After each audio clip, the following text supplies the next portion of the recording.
dari berbagai macam buku dari para ahli hukum, hukum ini terbagi atas beberapa bagian. Ada sumber, bentuk, tempat berlaku, waktu berlaku, cara mempertahankan, isi, dan sifat. Nah, mari kita bahas bersama-sama. Sumbernya, hukum dapat dibagi dalam yang pertama, undang-undang. Undang-undang adalah hukum yang tercantum dalam perundang-undangan. Yang kedua, kebiasaan. Kebiasaan merupakan hukum yang terletak dalam peraturan kebiasaan atau adat. Selanjutnya, traktat. Traktat adalah hukum yang ditetapkan oleh negara-negara di dalam suatu perjanjian antar negara. Jurisprudensi. Jurisprudensi merupakan hukum yang terbentuk karena keputusan hakim. Keputusan hakim kemudian dijadikan rujukan oleh hakim pada selanjutnya untuk memutuskan suatu perkara. Yang terakhir yaitu hukum ilmu. Hukum ilmu adalah hukum yang pada dasarnya berupa ilmu hukum yang terdapat dalam pandangan para ahli hukum yang terkenal sangat berpengaruh. Sedangkan menurut bentuknya, hukum dibagi menjadi dua, yaitu yang pertama adalah hukum tertulis, yaitu hukum yang dicantumkan dalam berbagai peraturan perundang-undangan. Hukum tertulis dibagi menjadi dua. Yang pertama yaitu hukum tertulis yang telah terkodifikasikan. Contohnya itu seperti BMW dan KUHP. Terus yang kedua, hukum tertulis yang belum terkodifikasikan. Misalnya hukum perkoperasian. Lalu, apa yang dimaksud dengan kodifikasi? Nah, kodifikasi adalah pembukuan bahan-bahan hukum yang sejenis secara sistematis dan lengkap dalam suatu kitab undang-undang. Sedangkan hukum yang tidak tertulis ialah hukum yang masih hidup dan berkembang dalam keyakinan di masyarakat tapi tidak tertulis atau sering kita sebut sebagai hukum kebiasaan. Selanjutnya yaitu hukum menurut waktu. Nah, hukum menurut waktu yaitu terbagi atas tiga. Yang pertama, eius constitutum, hukum alam, dan eius constituendum. Hukum eius constitutum atau yang sering kita sebut hukum positif merupakan hukum yang berlaku sekarang bagi suatu masyarakat tertentu dalam suatu daerah tertentu. Contohnya Undang-Undang Dasar 1945.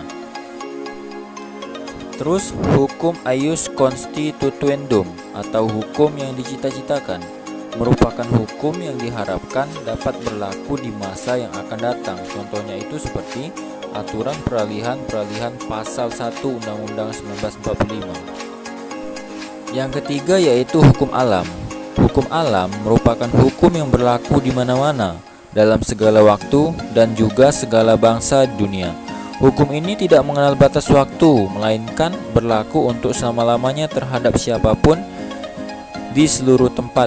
Contohnya itu seperti keadilan. Terus hukum menurut tempat berlakunya. Yang pertama, hukum nasional. Hukum nasional ialah hukum yang berlaku dalam suatu negara. Yang kedua, hukum internasional. Ialah hukum yang mengatur hubungan hukum dalam dunia internasional. Yang ketiga, hukum asing, yang merupakan hukum yang berlaku dalam negara lain. Selanjutnya, hukum menurut cara mempertahankannya dibagi menjadi yang pertama yaitu hukum material. Ialah hukum yang memuat peraturan-peraturan yang mengatur kepentingan-kepentingan dan hubungan-hubungan yang berwujud perintah-perintah dan larangan-larangan. Contohnya itu seperti hukum pidana dan hukum perdata. Yang kedua, hukum formel atau sering kita sebut hukum acara. Ialah hukum yang memuat peraturan-peraturan yang mengatur bagaimana cara melaksanakan dan mempertahankan hukum material atau peraturan-peraturan yang mengatur bagaimana cara-caranya mengajukan suatu perkara ke muka pengadilan dan bagaimana caranya hakim memberikan keputusan. Contohnya, hukum acara pidana, hukum acara perdata, dan hukum acara peradilan tata usaha negara. Lalu, hukum menurut isinya. Yang pertama, hukum privat. Hukum privat adalah hukum yang mengatur hubungan-hubungan antara orang yang satu dengan orang yang lain. Yang termasuk hukum privat adalah hukum perdata, yaitu hukum yang mengatur hubungan antara perorangan. Hukum privat mencakup antara lain hukum perorangan, hukum keluarga, dan hukum harta kekayaan. Yang kedua yaitu hukum publik. Hukum publik adalah hukum yang mengatur hubungan antara negara dengan perorangan atau warga negara. Hukum publik terbagi dari hukum pidana, hukum tata negara, hukum tata usaha negara, dan hukum internasional.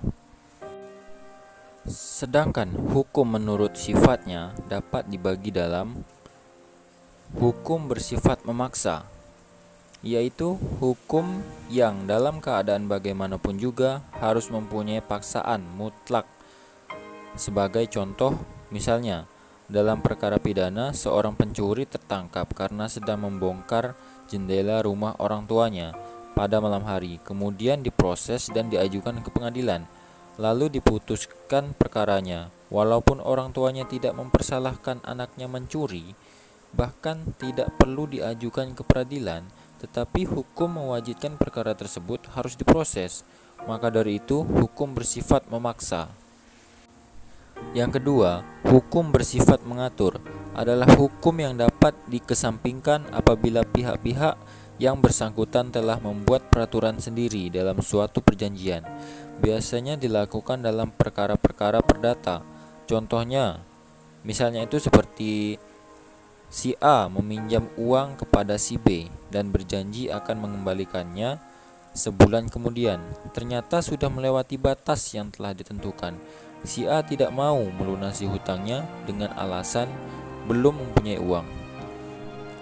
Menurut pasal 1365 KUHP Perdata yang menyatakan setiap perbuatan melanggar hukum yang membawa kerugian kepada orang lain mewajibkan orang yang karena salahnya menyebabkan kerugian itu untuk mengganti kerugian tersebut.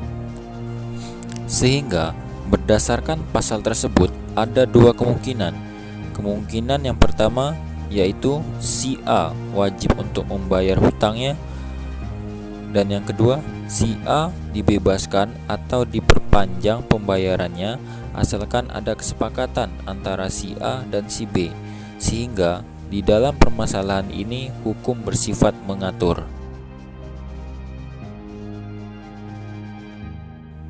Sekian dari saya, terima kasih. Wassalamualaikum warahmatullahi wabarakatuh.